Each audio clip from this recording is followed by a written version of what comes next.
Bonjour et bienvenue dans Le Pont des Communs, une émission créée par des progressistes pour des gens qui veulent comprendre et changer le monde. Aujourd'hui, nous allons parler de l'égalité des chances et de celles et ceux qui arrivent sur la planète et qui devront sans doute travailler 2 fois plus pour le même résultat.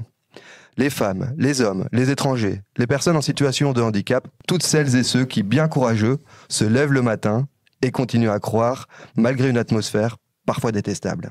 Sur notre plateau, nous avons le plaisir d'accueillir Sephora Delnefcourt, une athlète élite du Fudoshin Karaté-Do tournée, une vice-championne de Belgique et une athlète qui se fait un nom dans le monde des sports de combat et qui devrait inspirer plus d'un jeune.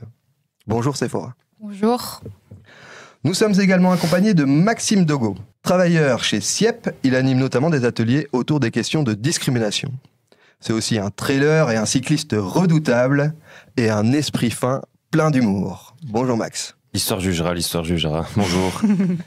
Et nous recevrons également, comme à notre habitude, nos chroniqueuses de talent pour un peu de mise en perspective.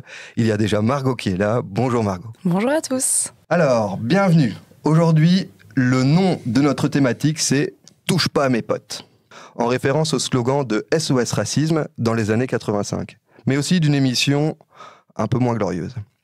Touche pas à mes potes, c'est la convergence des luttes de toutes les personnes qui vivent des discriminations et qui, ensemble, trouvent des solutions pour aller de l'avant.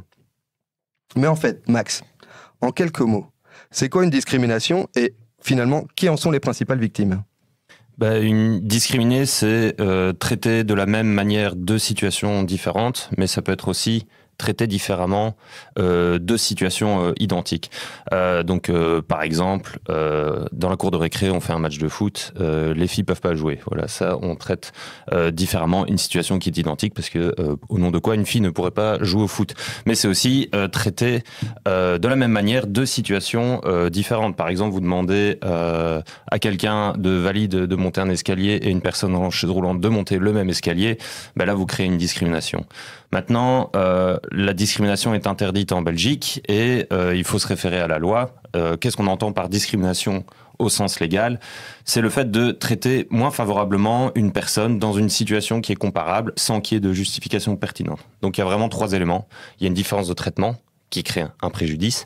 Il y a cette différence, elle se base sur un critère qui est protégé par la loi et ce critère, il y a aucune justification en fait. Il y a 3 lois en Belgique. Il y a la loi qui la plus connue, c'est la loi Moureau, donc contre le racisme, qui cite les critères protégés, ça peut être la couleur de peau, la nationalité, l'origine nationale, la prétendue race.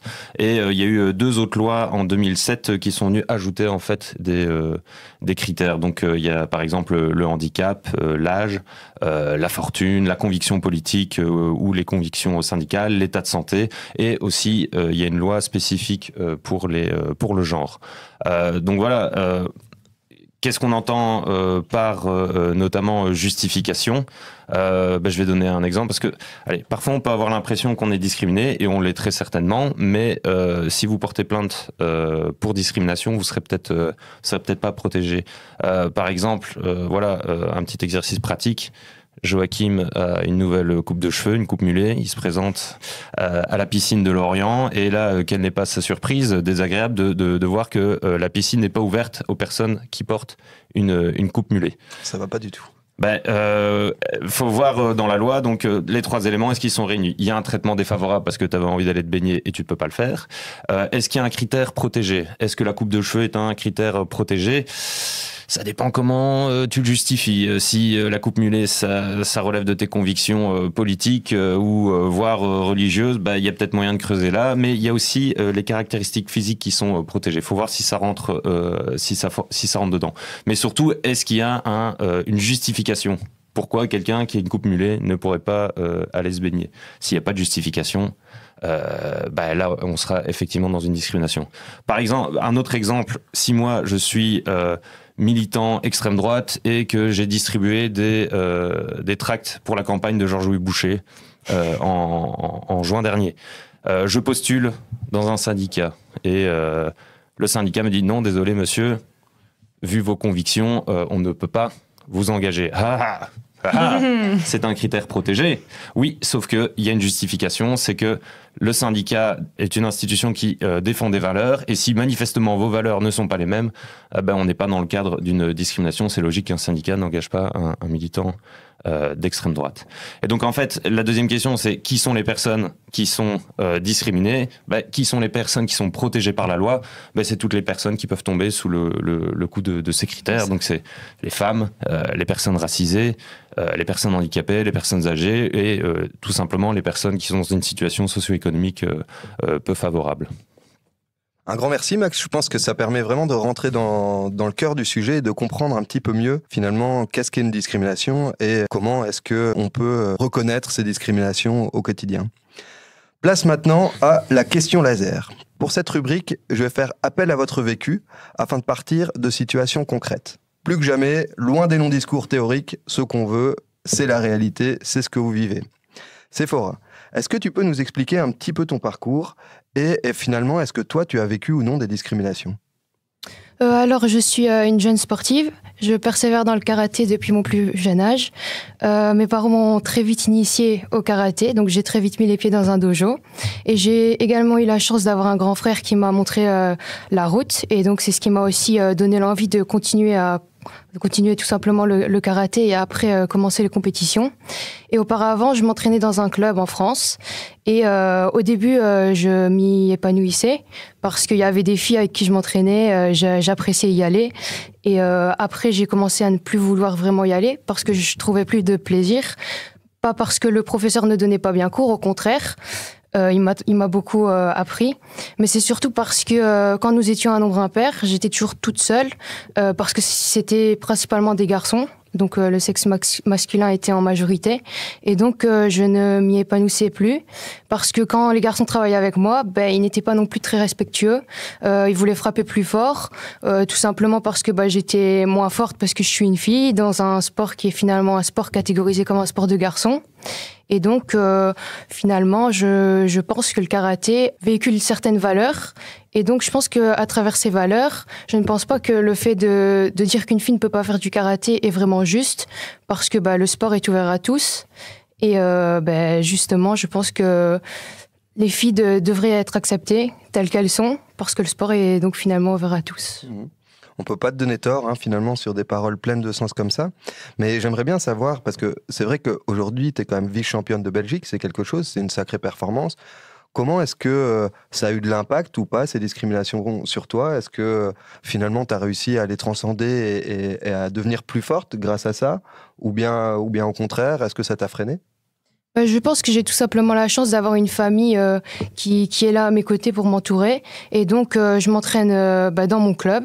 Toute la semaine avec mes parents qui sont mes professeurs et avec mon frère, et je pense que mon frère m'a beaucoup aussi aidé parce que c'est un garçon, mais il me pousse chaque fois que je m'entraîne avec lui à devenir meilleur, et finalement il me pousse hors de moi. Et je pense que c'est ce dont j'ai besoin. Et le fait d'avoir arrêté dans le club français, parce que je ne m'entendais pas non plus avec ces garçons. Et c'est vrai que je n'ai pas abandonné parce que, comme je l'ai dit, ma famille a été derrière moi. J'ai eu le soutien qu'il fallait. Et en m'entraînant avec mon frère, j'arrive à continuer de persévérer. C'est vrai qu'on m'a parlé d'un entraîneur de grand talent qui était ton papa. Finalement, on a déjà une première réponse à cette question, c'est que ton entourage, le fait de te sentir soutenu, d'avoir des épaules et des oreilles à qui tu pouvais parler, ça t'a aidé à passer au-dessus. Donc c'est très intéressant déjà. Merci Séphora. Je vais me tourner vers toi maintenant, Max, parce qu'il y a quelques semaines, avec le collectif Droit au logement, vous avez organisé une interpellation au conseil communal pour dénoncer justement les discriminations vécues par les personnes concernant le logement. Est-ce que tu peux nous expliquer un peu ce que ces personnes-là vivent ? Là, j'ai chopé les chiffres de UNIA, donc le Centre pour l'égalité des chances, dont la mission, c'est justement de lutter contre les discriminations. Et j'ai trouvé les chiffres du logement qui montrent que sur l'année 2022, en région wallonne, sur le nombre de dossiers qu'ils ont ouverts, donc c'est que la partie visible de l'iceberg, c'est les gens qui ont porté plainte, sur le nombre de dossiers ouverts, le motif pour lequel il y avait une discrimination dans la recherche de logement, c'était la fortune.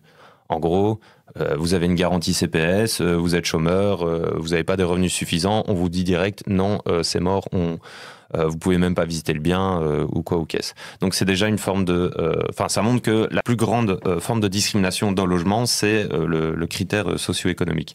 Après, il y a le critère racial, 25% des dossiers, donc on vous refuse un logement parce que vous n'avez pas la bonne couleur de peau ou parce que vous êtes voilé. Et puis ensuite, il y avait le handicap à 18%.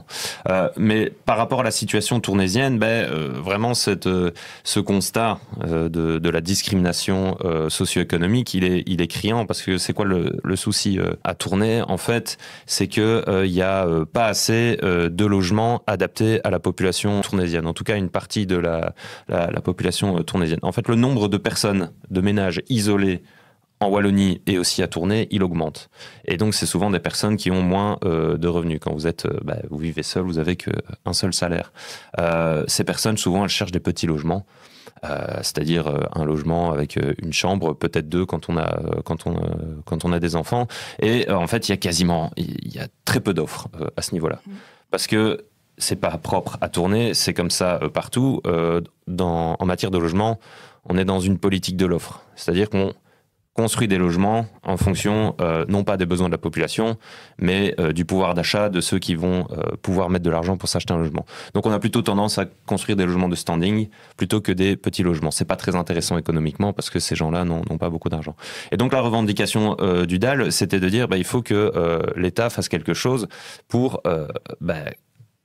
que cette offre en matière de logement, elle corresponde aux besoins de la population. Et là, on a besoin de petits logements à prix accessible. Et voilà, le but de cette interpellation, c'était de tendre la main notamment au pouvoir communal, mais il n'est pas le seul compétent, il y a aussi la région, pour qu'on mette ensemble en place des solutions pour permettre aux personnes qui ont du mal à trouver un logement décent, accessible, adapté à leurs besoins, qu'elles puissent enfin trouver le logement qu'elle cherche. Parce que voilà, on dit qu'on est dans une crise de logement, et c'est vrai, c'est dur de trouver un logement à Tournai et en Wallonie. Il n'y a pas assez de logements publics, il y a des files d'attente de fous. Et donc voilà, c'est à l'État aussi de mettre en place des choses pour que les gens simplement puissent voir leur droit à un logement décent, accessible, qui est un droit constitutionnel, on le rappelle, que ce droit soit respecté. Mmh. Finalement, on le voit bien, les discriminations, il y en a de toutes formes. On parle de discrimination liée au genre, on parle de discrimination liée à l'origine, on parle de discrimination économique dans le cas du logement. Et ce que je vous propose de faire, c'est que pour continuer, on va parler justement d'une autre forme de discrimination bien connue, celle qui est liée justement à l'origine.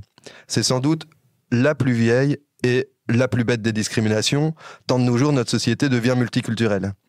L'ouverture d'esprit, c'est malheureusement pas un acquis pour tout le monde. Et cette discrimination a des impacts effectivement sur le logement, Maxime vient d'en parler, mais pas que. Pour récolter l'avis justement des gens sur ces questions-là, nous avons appelé notre ami Félix, et Tom a décidé d'aller boire des coups aux Délices d'Afrique à Tournai. Vous savez, en tant qu'animateur très investi, je suis parti l'accompagner. Pas que pour boire des coups, aussi pour tenir la caméra. Tout de suite, le micro-trottoir. Salut, moi c'est Tom, chroniqueur au Pont des Communs, et aujourd'hui je suis aux Délices d'Afrique à Tournai pour interroger les gens sur l'égalité des chances et les discriminations. Est-ce qu'ils en vivent? Comment est-ce qu'ils réagissent à ce moment-là? Dans quel domaine? Quel type de discrimination? Et quelles solutions est-ce qu'ils ont à proposer? Du coup, première question, est-ce que toi ou des personnes de ton entourage, vous avez déjà vécu des discriminations? Si je me souviens bien, c'était en 2022, je travaillais à la gare de Tournai. Pendant que je travaillais, il y a un monsieur qui a fait tomber un paquet de cigarettes vides, et je venais de nettoyer, je venais de faire mon travail, on va dire. Et il est passé, il a jeté le paquet. Je lui ai dit, monsieur, vous prenez le paquet, mettez-le dans la poubelle. Et tout de suite, il a craché sur moi. Il m'a dit, rentrez chez vous, vous n'êtes pas obligé de rester ici, vous n'êtes pas obligé de travailler. Moi, je suis bénévole et coordinatrice de la plateforme citoyenne de soutien aux réfugiés ici dans la région. Donc oui, les personnes avec qui je suis en contact, qu'on accompagne ou qu'on héberge, ont été toutes victimes de discrimination. Moi, perso, non, j'en ai pas encore vécu, mais en fait, je connais des gens qui ont déjà vécu des discriminations. Ma grande sœur, elle est infirmière et Durant son stage de bachelier qu'elle a eu à faire, elle a beaucoup subi de discrimination de la part du chef de stage. La deuxième fois, si je me souviens bien, c'était en 2023 où je cherchais la maison. J'ai été à une agence, je vais taire le nom, ici à Tournai sur la Grande Place. J'ai vu une maison sur les réseaux sociaux, sur le site. J'ai été là-bas pour me renseigner si la maison était disponible. Ils m'ont dit non, que c'était déjà prise. Mais quand je passe devant la maison, il y a toujours une pancarte. Et qu'est-ce que j'ai fait? J'ai appelé un ami qui était blanc. Je lui ai dit de causer avec l'agence pour savoir si la maison était disponible. Et quand il a appelé l'agence, l'agence leur a dit que la maison est disponible. Et l'agence leur a dit que mais j'ai une amie qui est passée à 11h vous voir, mais elle était noire. Elle a demandé, vous avez dit que c'était déjà prise. Et la dame, elle a dit que le propriétaire, il refuse les noirs. Moi, personnellement, directement, je vais pas vous mentir, j'en ai jamais vécu. Enfin, du racisme, si. Dans la rue, ça m'est déjà arrivé de me faire insulter ou quoi, ça, faut dire la vérité. Il y a eu une fois où c'était justement pendant le Covid, j'étais enceinte en plus. J'avais pas mon masque, je sortais de l'hôtel de ville et j'avais pas mon masque parce que j'avais un peu du mal à respirer. Et il y a vraiment un mec qui s'est arrêté pour me dire de mettre mon masque, il est sorti de sa voiture, il m'a insulté et tout. Et c'est vraiment parce qu'une autre personne est venue intervenir, qu'il a pris peur et qu'il est parti. Enfin, il y en a de trop. On est des êtres humains comme eux. Ils sont pas obligés de nous manquer de respect, de nous traiter de sales noirs, de sales nègres. On a le même sang qui coule dans les veines. On a le même cœur qui bat. Est-ce que du coup tu as des solutions pour garder la tête hors de l'eau, pour lutter contre ça? À ce moment-là, j'ai écrit au parquet en citant la Constitution, parce qu'il y a quand même les articles 10 et 11 qui parlent de l'égalité de la non-discrimination. Il y a des normes juridiques qui sont mises en place en Belgique pour lutter contre la discrimination. Après, c'est vrai que c'est pas très connu. Saisir les tribunaux pour un cas de discrimination ou de racisme, c'est encore assez rare. Mais ils m'ont répondu et ils ont voulu me réentendre à la suite justement de cette enquête. Moi, je crois vraiment au droit. Je pense vraiment que le droit peut faire bouger beaucoup de choses. On l'a vu dans l'histoire de ces 200 dernières années, par exemple avec les droits civiques, Martin Luther King, Gandhi, on l'a vu dans plein de cas. Au niveau des citoyens, je pense que voilà, pour moi tout est une question de peur et de méconnaissance. La discrimination, le racisme, c'est la peur. Et donc c'est là-dessus qu'on doit travailler. Pour ce genre de personnes, par contre, ça doit avoir la possibilité de pouvoir dénoncer, par exemple, la chef de stage à son école, pour qu'on puisse faire quelque chose pour qu'elle arrête de faire ça et que ça incite les autres à ne plus le faire en fait. Les premiers auteurs de discrimination, c'est l'État. Moi j'ai assisté à d'autres choses aussi avec des gens qui ont perdu la vie parce qu'ils ont été rendus fous par des arrestations, des détentions en centre fermé, ou à la fin ils se sont suicidés parce que c'est la Belgique et la façon d'agir qui les a rendus fous. Je pense qu'il faut déjà mener les enquêtes. Il y en a des personnes qui sont comme ça, vraiment comme ça de nature. Donc il faut déjà mener l'enquête et puis prendre des dispositions vraiment sévères envers ces personnes-là parce qu'ils ne sont pas au-dessus de la loi. Et puis essayer de les faire comprendre, pourquoi pas créer une association, essayer de les faire comprendre qu'on est pareil. C'est juste la couleur de peau qui change. Sinon on a les mêmes délits, on a les mêmes trucs. Voilà, c'est pareil quoi. Merci Tom qui nous a ramené des témoignages super intéressants, en tout cas je trouve. Ça parle de racisme, ça parle de discrimination liée au logement, ça parle de personnes qui ont des perceptions différentes par rapport à ces discriminations. Ça m'a marqué la jeune fille qui disait je ne vis pas de discrimination de logement et d'emploi, mais par contre je me suis déjà fait insulter de sale noire en pleine rue. Qu'est-ce que ça vous inspire finalement ces choses-là? Peut-être Maxime, Margot ou Sephora? Il faut pas confondre ce qu'on appelle le racisme primaire, qui est plutôt une expression de haine directe, consciente, et les discriminations qui relèvent plutôt de ce qu'on appelle le racisme structurel, qui est beaucoup plus difficile à combattre. En fait, pourquoi on discrimine les gens sur base du genre, sur base de la nationalité, de la couleur de peau? C'est parce que on réfléchit avec des stéréotypes. Notre cerveau il traite plein d'informations et pour aller plus vite, il utilise des stéréotypes qui sont en fait des idées préconçues.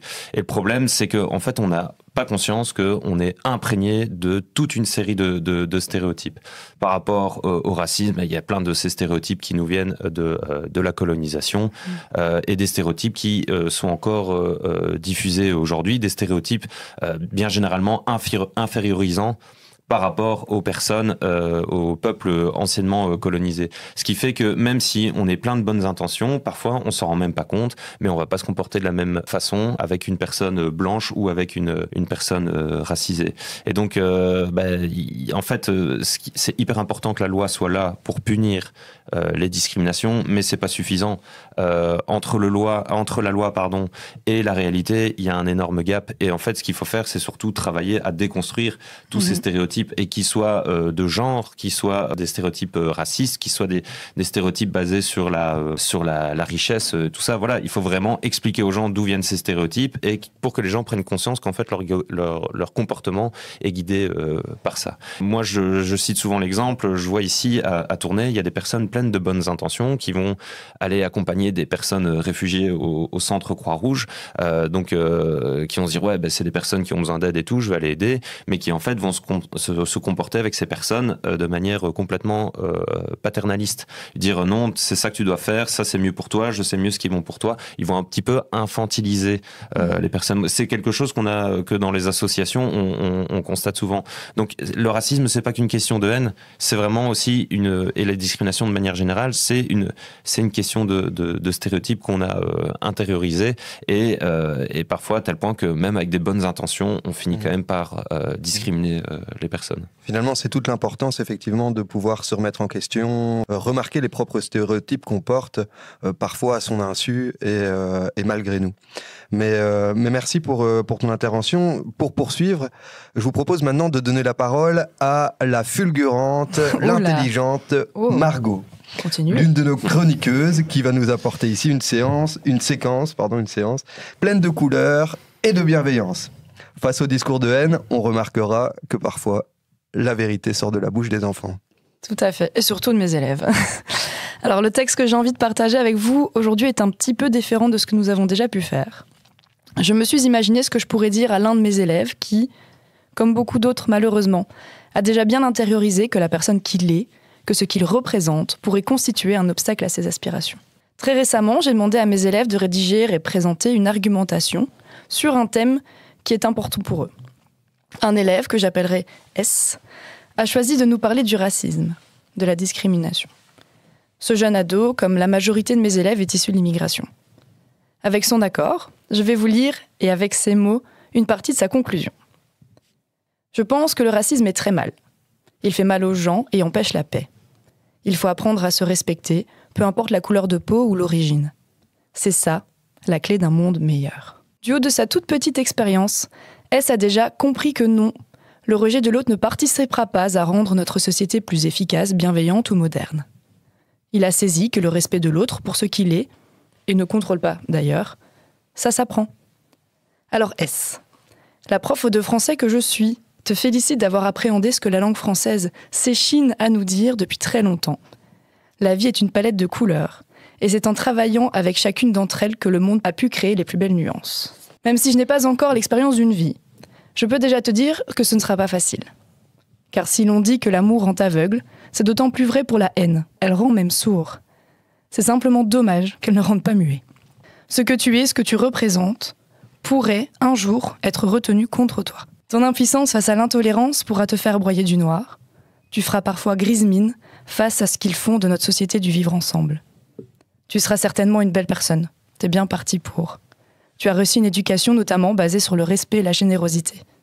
Mais le simple fait que cette éducation diffère de ce qu'ils connaissent, ou même que tu en sois fier, rendront certaines personnes rouges de couleur. La couleur de ta peau peut être celle du coton, du miel ou du chocolat, mais jamais, jamais, cela ne doit justifier qu'elle devienne verte de honte. Tu en verras des vertes et des pas mûres, tu devras peut-être montrer patte blanche plus que nécessaire et ça me désole. Mais continue d'avancer, sois fier d'où tu viens. Aie le courage de tes ambitions parce que comme tout un chacun, tu es capable de grandes choses. Continue de semer, de cultiver ces valeurs que tu portes déjà fièrement. Tu as la main verte et ouverte, tous ne peuvent pas s'en vanter.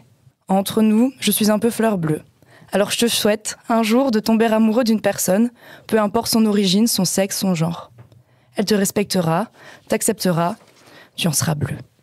Vous passerez, entourés de vos proches, des nuits blanches à refaire ce monde qui a besoin de vous, à agiter vos cellules grises pour chasser, bien loin, les idées noires. Disons-le de but en blanc, tout ne sera pas toujours tout rose. Comme beaucoup de personnes qui ne sont pas des hommes blancs, cis, hétéros, valides, tu seras probablement un peu secoué par des gens qui n'admettent pas ce qui, de leur point de vue, sont des différences.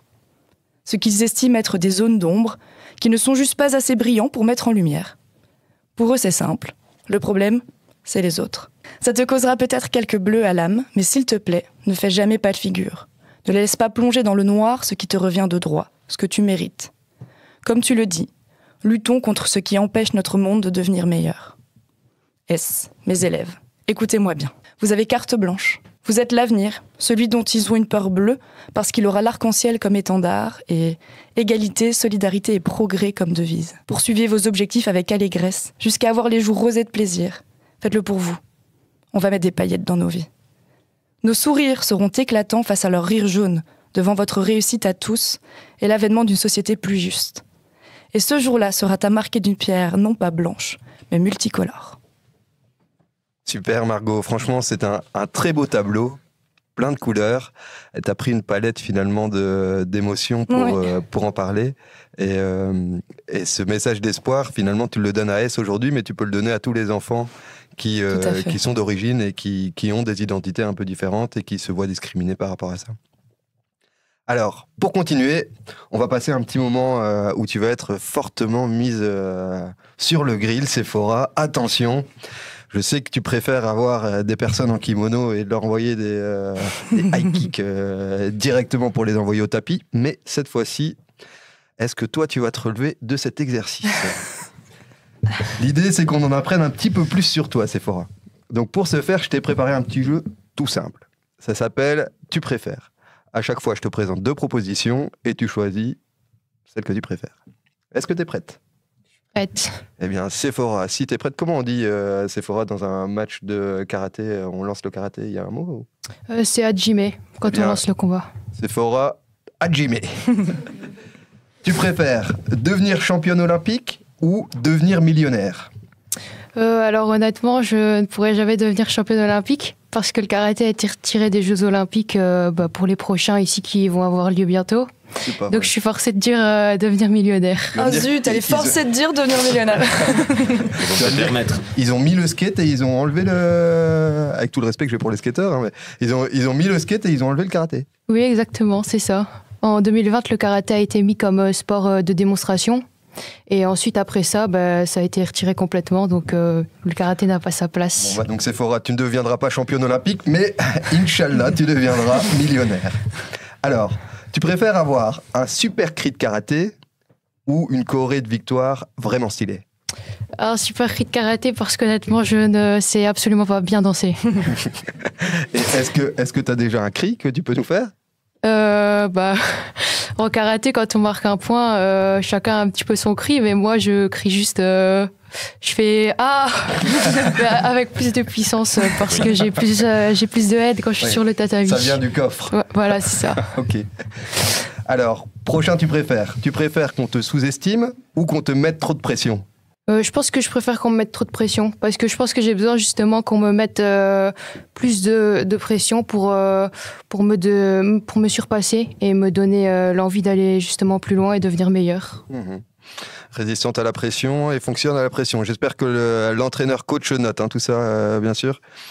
Donc, tu préfères inspirer d'autres jeunes filles à faire du sport ou changer les règles pour plus d'égalité? C'est un choix assez compliqué parce que je pense que je préfère quand même inspirer d'autres jeunes filles parce que d'ailleurs j'espère que j'en inspire déjà et que je donne l'envie à certaines jeunes filles ou même des femmes de venir faire un sport de combat parce que je pense que pousser les portes d'un dojo n'est pas si simple, surtout quand on ouvre le dojo et qu'on voit que finalement il y a plus d'hommes que de femmes et donc je pense que j'essaye déjà d'en inspirer quelques-unes et d'ailleurs au club actuellement, il y a même plus de filles que de garçons, en tout cas dans la section ado-adulte. Je suis pas surprise que tu en inspires beaucoup parce que je trouve très inspirante et finalement peut-être qu'amener beaucoup plus de filles dans le milieu va a fortiori faire changer les règles et évoluer, donc c'est une réponse très intelligente. Tout à fait, très intelligente. Et alors, très heureux aussi d'apprendre que finalement dans votre dojo, il y a une majorité de filles. C'est comme quoi peut-être qu'il y a un mouvement qui est lancé et qu'on va avoir de plus en plus de karatékas ici à Tournai. Je l'espère. Alors, dernière question, c'est, et là, promis, on ne montrera pas la vidéo à tes parents, donc tu peux faire ce que tu veux. C'est une promesse qu'on ne tiendra pas, parce que ce sera sur YouTube, et donc tout le monde pourra la voir. Puis ils sont là. Et puis en plus, ils sont là, c'est vrai. Donc, tu préfères t'entraîner au karaté ou étudier tes cours? C'est assez compliqué parce que j'ai quand même besoin d'avoir un sport. Mais en tout cas, mes parents ne me laisseraient pas, je pense, continuer aussi au niveau le karaté si au niveau scolaire, ça ne suivait pas. Mais donc, j'ai la chance de pouvoir concilier les deux. Et donc, je suis assez bonne élève à l'école. Et c'est ce qui me permet justement de pouvoir concilier les deux et partir en voyage et en compétition aussi. Elle est forte, hein, c'est Elle fort. est très forte. Elle a déjà une réponse de Normand, la langue de bois. Elle est déjà prête pour les interviews là, avec les sponsors derrière. Il y avait un piège, elle n'est pas tombée dedans. Politiquement très correct. Ouais. C'est très fort, c'est fort, très très fort. Mais je vais quand même dire que je préfère m'entraîner parce que vu qu'à l'école ça va, je dois pas passer mes journées entières à étudier. Magnifique. Trop la classe. Merci Sephora. Donc la prochaine séquence, c'est le point info. Et on a accueilli Claire. Bonjour Claire. Bonjour Jo. Ça fait plaisir de te recevoir. Et à la fin de cette séquence, tu vas pouvoir nous faire ta chronique, Claire. Et on est bien curieux de la découvrir. Alors donc l'info du jour, je me suis intéressé à quelques chiffres et analyses scientifiques afin de prendre un petit peu de hauteur sur notre thématique. Loin de moi l'idée de résumer notre discussion à des chiffres. Néanmoins, cela permet de remettre en perspective, et comme à chaque fois, on a essayé de trouver un chiffre sur la Belgique, un chiffre sur l'Europe et un chiffre sur le monde. Le chiffre du jour, c'est celui de l'écart salarial entre les hommes et les femmes. Selon Statbel, et honnêtement j'étais étonné, en 2023, l'écart salarial entre les sexes harmonisé au niveau européen, c'est-à-dire en gros la différence de salaire horaire entre les femmes et les hommes, s'élevait en Belgique à 0,7%. C'est un des meilleurs scores ici en Europe. Cela signifie qu'en 2023, les femmes gagnaient en moyenne 0,7% de moins par heure travaillée que leurs collègues masculins. Juste par rapport à 10 ans plus tôt, pour vous donner une échelle de grandeur, l'écart salarial entre le sexe a baissé de 6,8 points de pourcentage. Preuve que finalement, les lois qui sont mises en place commencent à donner leur effet. Si on va au niveau international, la Belgique en fait affiche le meilleur résultat que la plupart des autres pays. Pour info, il semblerait, selon Statbel toujours, qu'au Luxembourg, les femmes soient mieux payées que les hommes. En Europe, c'est une moyenne de 12%, donc il y a encore du boulot. Et dans le monde fait finalement encore moins bien, avec une moyenne de 19% de différence. À noter que 61% des personnes les plus pauvres dans le monde sont des femmes selon Oxfam. Et donc pour continuer la réflexion, je vous propose de donner la parole à Claire pour une chronique qu'elle a préparée pour ces petits bichons que nous sommes, avec plein d'humour et beaucoup d'engagement. Oui, merci pour l'introduction d'ailleurs, parce que du coup, voilà, on est dans le sujet. Avant toute chose, je devais quand même vous dire quelque chose, c'est que j'avais déjà mon sujet avant d'apprendre la thématique de l'émission. Mais bon, tu l'as très bien introduit, donc tout va bien. Voilà, donc la thématique du jour, ce sont les minorités. Et comme je suis aussi studieuse que butée et que j'avais vraiment envie de bosser sur mon sujet, je suis allée chercher une petite définition. Donc minorité dans le dictionnaire Larousse signifie, ouvrez les guillemets, ensemble de personnes ou de choses inférieures en nombre par rapport à un autre ensemble. Et donc aujourd'hui, mes bichons, nous allons parler d'une catégorie de personnes considérées par beaucoup comme une minorité, alors que dans les faits, elle n'en est pas une. Et oui, on va parler des femmes. Et là, vous allez me dire quoi ? Les femmes sont supérieures aux hommes ? Eh bien oui, supérieure en nombre, puisque la gente féminine représentait en 2024 50,7% de la population belge. Alors c'est pas énorme, hein, mais la Belgique compte quand même 169 200 femmes de plus que les hommes. Et on n'est pas foutu de respecter la parité dans un gouvernement. C'est fou ça quand même. Hein. Donc premier élément, quand on parle d'une minorité genrée en Belgique, et dans le cadre de cette chronique, je fais volontairement l'impasse sur la communauté LGBTQIA+, auprès de qui je m'excuse d'emblée, on parle donc des hommes. Et ça c'est vrai depuis pas mal d'années déjà. Mais bref, là n'est pas le sujet, puisqu'aujourd'hui, le sujet que je voulais aborder avec vous se résume en une phrase, peut-être un peu polémique, je l'avoue, mais c'est ma chronique, alors je fais ce que je veux. Donc chronique que j'ai donc baptisée « On est en train d'élever une génération de petits cons ». Bah oui, voilà. Je voulais vous parler d'une information qui m'a choquée le mois dernier.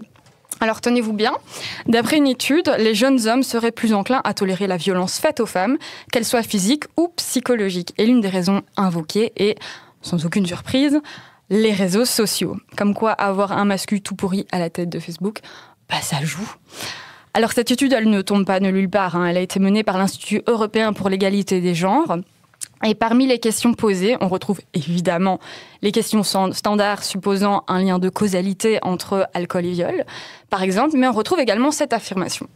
Alors attention, ouvrez les guillemets, il est acceptable qu'un homme gère les finances de sa femme ou de sa partenaire.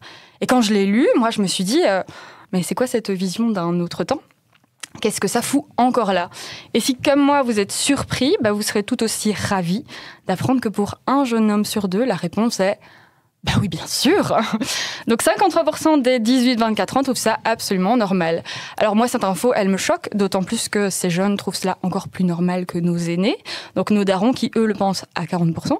Donc si je résume, quand ma fille sera grande, si elle est hétérosexuelle, elle aura une chance sur 2 de tomber sur un connard. Voilà. Alors que ma mère, elle, avait quasiment une chance sur 3. Alors c'est pas terrible, mais c'était déjà mieux. Donc on est très loin de l'image du réac isolé de plus de 50 ans. Les doigts dans l'œil. Donc voilà, je crois que ce qui me choque le plus, moi, c'est qu'en tant que femme, je suis à l'opposé de cette vision et je ne suis pas la seule. En fait, le fossé entre les hommes et les femmes de cette génération, en tout cas, il se creuse. Quand nous, les femmes, sommes de plus en plus progressistes, les hommes, eux, sont de plus en plus conservateurs. Alors, la question légitime qui se pose, c'est pourquoi ? Parce que dans notre société, beaucoup de choses, et tu l'as dit, se mettent en place pour lutter contre le sexisme et la misogynie. Je parle du tissu associatif, mais également du gouvernement d'une certaine manière. Visiblement pas celui-ci, mais bref. Alors d'où ça sort et qu'est-ce qui fait que notre génération va encore devoir se battre pour prouver qu'elle mérite le respect ? Parce qu'on en est clairement là. Eh bien, une des réponses apportées, notamment par Sophie Van Bauwel, qui est professeure en sciences de la communication, c'est l'impact des masculinistes et plus encore des réseaux sociaux eux-mêmes qui favorisent le partage de ces contenus. Ce qui est logique quand on sait qui est à la tête de Facebook et Instagram, c'est-à-dire un trumpiste qui ne se cache plus et affirme ouvertement vouloir plus d'énergie masculine et moins de politique de diversité. Et ça, c'est dommageable. Et l'étude poursuit avec un constat, plus la société est égalitaire, moins la misogynie est élevée. Certes, les réseaux sociaux font donc partie du problème, mais ce problème naît de la politique en place dans nos pays également, puisque les réseaux sociaux ne sont in fine que la représentation de nos sociétés. Alors, qu'est-ce qu'on fait ? Alors, vous savez bien, moi, j'aime bien amener des petites solutions. Donc, j'en ai 4 en fonction du public. Petit 1. Qu'importe votre genre, vous vous décrivez comme féministe. Alors, moi, j'ai qu'une chose à dire, merci. Continuez à vous battre, le chemin est visiblement encore très, très long. Petit 2. Vous êtes une femme, vous ne supportez pas le mot féministe qui ne vous décrit en aucune manière. D'ailleurs, vous trouvez que ces femmes qui veulent inverser le pouvoir n'ont rien compris. Et là-dessus, je pense qu'on est tout à fait d'accord. Donc, je vous donnerai raison. Vous trouvez peut-être que c'était mieux avant et que la vie de Tradwife, c'est juste un life goal. Très bien, c'est votre choix. Battez-vous pour que ça le reste, mais sachez une chose, la liberté de choix, elle est féministe aussi. Alors, 3, qu'importe votre genre, vous n'avez pas vraiment d'opinion.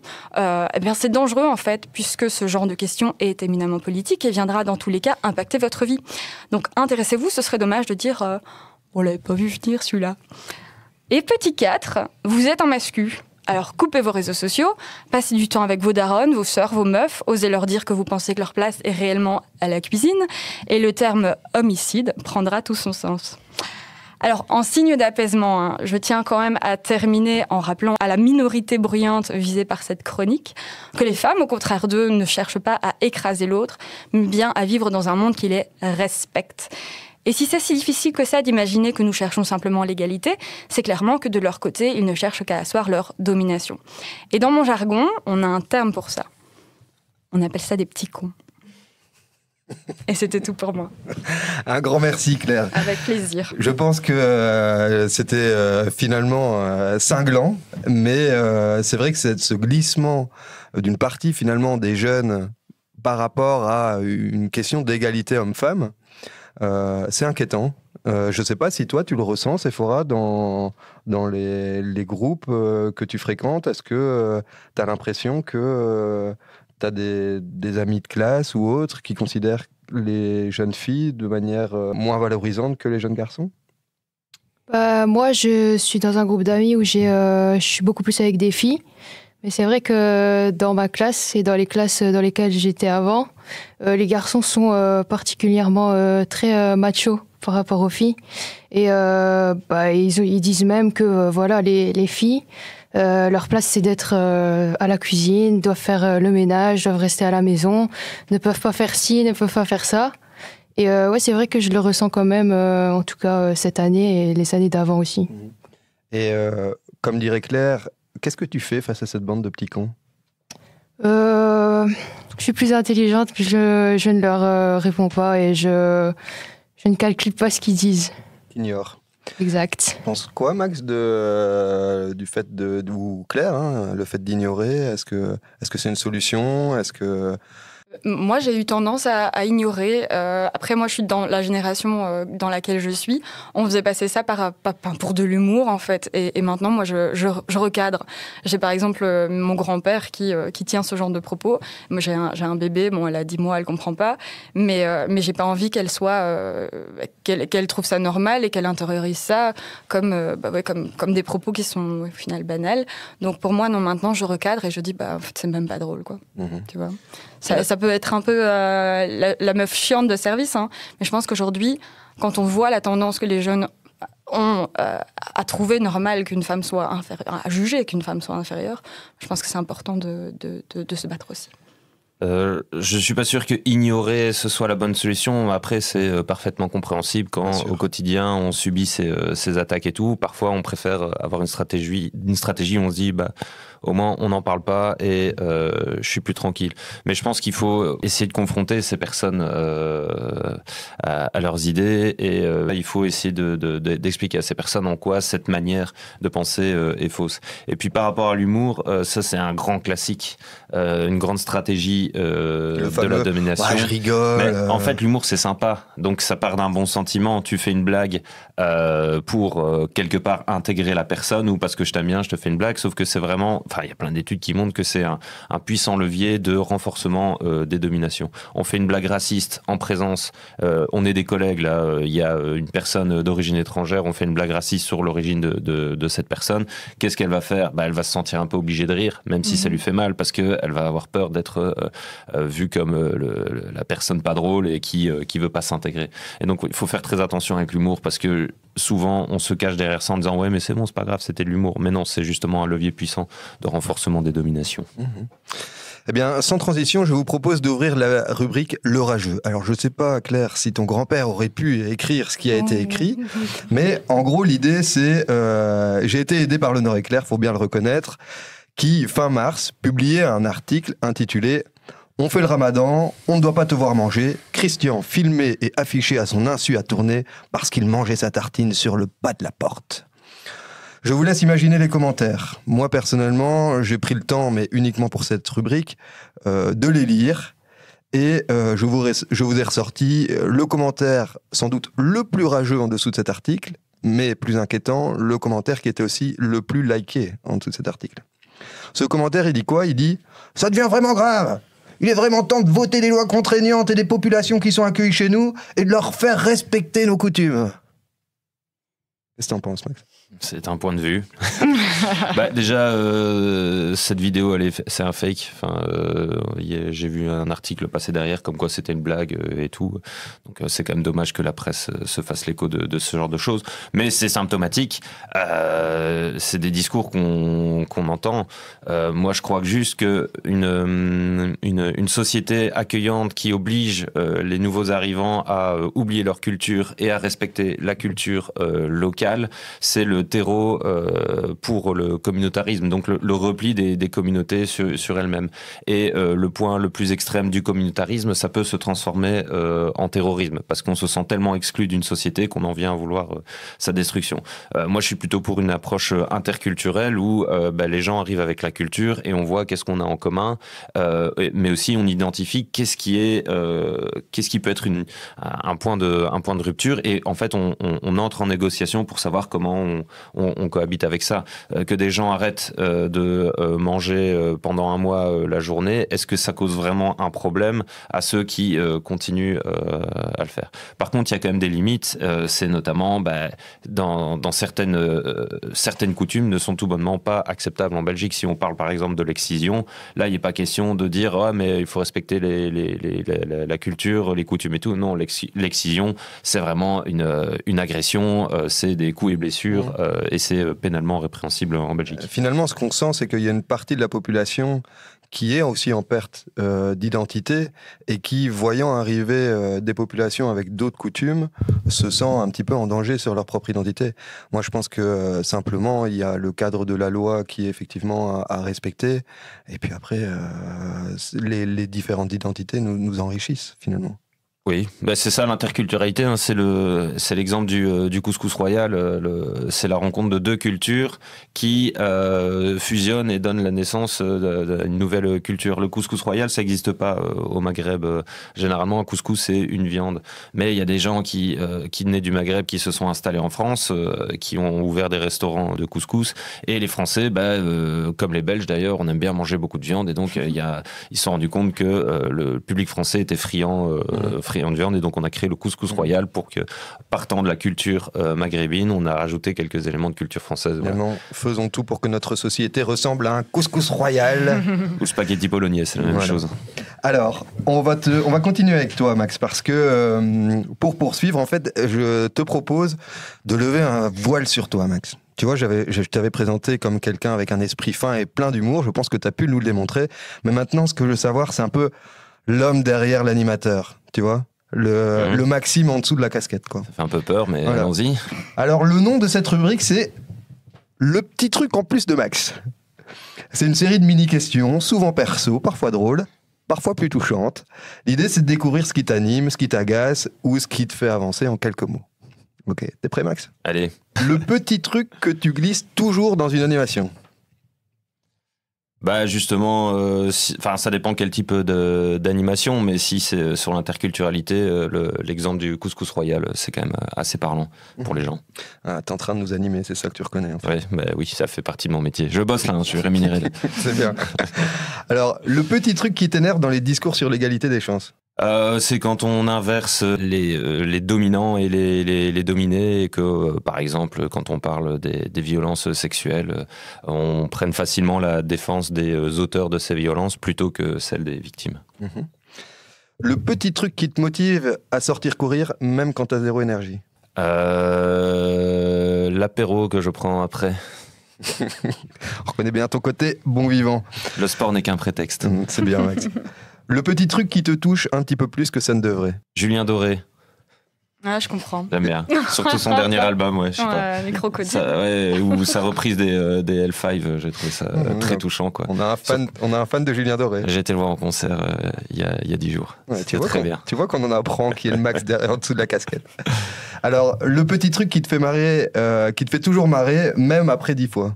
Moi, ce qui me fait toujours marrer, c'est certaines répliques de films cultes qui viennent, enfin c'est rien de très original, mais qui viennent d'OSS 117, La classe américaine, ce genre de trucs. Un petit exemple dans le film La cité de la peur, quand on propose un whisky. Je dis pas la suite. Ça va, ce sera rajouté au montage, la magie du montage. Merci Max. Vous voulez un whisky ? Oh, juste un doigt. Vous voulez pas un whisky d'abord ? Alors, on arrive à la dernière séquence. Et pour cette partie, l'idée, c'est de prendre le temps d'imaginer le monde de demain. Le monde de demain, il sera sans doute à l'image de nos engagements, mais aussi à l'image de nos adversaires. Le monde n'est malheureusement pas rempli de progressistes et certains conservateurs surfent sur les peurs. Et il s'agit de bien identifier ce que la société idéale peut devenir, mais également les risques qui pèsent sur notre monde. Pour animer ce débat, je vous ai demandé de venir chacun avec une proposition qui peut faire avancer les choses dans le bon sens. La proposition 1, Max, et donc c'est moi, j'ai un peu kiffé, je me suis amusé tout seul. C'est Maxime, si tu étais président de la République, comme dirait l'autre, que ferais-tu pour améliorer la situation ? J'utiliserai des fonds publics pour payer un majordome à mon père et je donnerai des emplois fictifs à mes sœurs et mes belles-sœurs. Oui, mais ça malheureusement, elle n'est pas encore présidente. Moi, je visibiliserai les communautés discriminées dans l'espace public. Et quand je dis ça, je comprends aussi Internet, les réseaux sociaux, pour que l'espace public soit le reflet de la diversité de notre société. Parce que voilà, je fais des visites notamment au musée du folklore à Tournai, et ils ont des chouettes assiettes en porcelaine qui sont réalisées par des artistes actuels. Et il y a une assiette en porcelaine, c'est le dessin des rues de Tournai, la carte des rues de Tournai qui porte un nom d'homme. Et là, on voit très bien, on reconnaît bien la forme de Tournai. Et puis juste à côté, il y a la même assiette mais avec les noms de femmes. Et en fait, il y a, je pense, 6 rues. Et donc, on ne reconnaît absolument pas le dessin de Tournai. Donc, ça montre bien qu'on invisibilise les femmes dans l'espace public. Mais il y a plein d'autres, il y a plein d'autres exemples. Et en fait, évidemment qu'il y a des discriminations et des inégalités si on commence par ne pas visibiliser les gens de la même manière. D'ailleurs, je voulais juste dire à ce niveau-là, en parlant de visibiliser des causes, il y aura normalement la première Pride à Tournai le 28 juin prochain, à l'initiative d'un collectif de militantes et de militants qui s'appelle les Durs à Cuire, et donc toujours dans l'objectif de visibiliser la cause LGBTQIA+, parce que voilà, on se rend compte que quand on se balade dans les rues de Tournai, à part un banc derrière le musée du folklore, il y a très peu de visibilisation de la cause LGBTQIA+. Donc rendez-vous fin juin à Tournai, le 28 juin pour la Gay Pride. En fait, Max, j'ai envie que tu sois président parce que finalement, tu visibiliserais dans l'espace public et sur Internet ces questions-là. Donc, tu donnerais un maximum de subventions à un super projet qui s'appelle Le Pont des Communs et qui y participe. Donc, Max, présente-toi aux élections. Moi, je serai ton premier électeur. Je te laisse ça, Joachim. Alors, la proposition 2, Sephora. Si tu avais une baguette magique, que ferais-tu pour rendre les sports de combat plus accessibles aux jeunes filles et aux femmes ? Je pense que si j'avais une baguette magique, déjà, je ferais en sorte que les mentalités changent et que les états d'esprit des gens et les stéréotypes que les gens pensent changent justement. Et je ferais en sorte que les femmes soient justement plus mises en avant et qu'elles n'aient plus peur, finalement, d'oser se lancer dans un sport de combat, dans des arts martiaux. Parce que, par exemple, un garçon peut être très bon en danse, comme une fille peut être très forte en karaté. Il y a beaucoup aussi de champions en karaté, comme il y a de champions finalement. Et donc je ferai tout simplement en sorte que les femmes osent plus et qu'elles soient tout simplement plus mises en avant et plus valorisées dans la société d'aujourd'hui. Finalement, c'est bien parce que avec cette dernière question, tu es revenu à l'origine de notre débat qui était aussi un enjeu de chacun se libérer de ces stéréotypes. Et j'ai malheureusement pas la baguette magique, Sephora. Donc il va falloir continuer à avoir de l'espoir et à se mobiliser pour ces valeurs. Mais je suis convaincu qu'avec des jeunes filles comme toi, eh bien, il y aura de plus en plus de jeunes filles qui y participeront. Et donc merci pour ce côté inspirant que tu as pour toutes celles et peut-être ceux d'ailleurs qui te suivront. Bon, il est maintenant temps de conclure notre émission. Je vous remercie vraiment encore très très fort pour votre présence à nos invités. Que ce soit Sephora, Max, vraiment vous avez apporté une touche d'humour et une touche de réalité de terrain qui nous fait bien du bien. Je remercie bien sûr nos chroniqueuses de talent, Margot et Claire, qui nous ont apporté de la couleur, nous ont apporté de l'impertinence, un peu de vulgarité pour Claire, mais on te pardonne, il y a aucun souci. Comme nous aimons le dire au sein de l'équipe du Pont des Communs, chaque action, chaque geste a son importance si nous voulons que notre société soit une société de progrès, plutôt qu'une société de repli sur soi.